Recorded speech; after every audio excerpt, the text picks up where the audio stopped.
if you had to take some lessons from the conference today and to bring them back into your daily work you do in England, what would they be?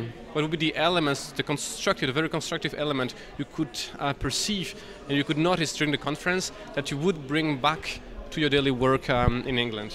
Okay, I think one of the key things which I thought quite encouraging was the presentation of the PISA research, which showed that there were some countries who have been able to close the gap between children of migrant heritage and other children in terms of educational outcomes. And it would be really good to look at what those countries have done to see what can be done in the UK to close that gap. Okay. And regarding the experiences made, for instance, in Norway? Yes, Norway, Australia, yes, a number of countries. Now in Norway, what was quite interesting was the use of community organizations, specific communities, to teach language skills in Norwegian to recent arrivals. And I thought that was an excellent initiative because you're bringing together a group of people and someone who understands both languages and probably understands where the challenges are, you know, some of the key difficulties, and then I think you feel a bit more comfortable in learning the skill than you would maybe by other providers. Just the language being like the key tool, like the hub for everything for migrants if I'm living in a third country.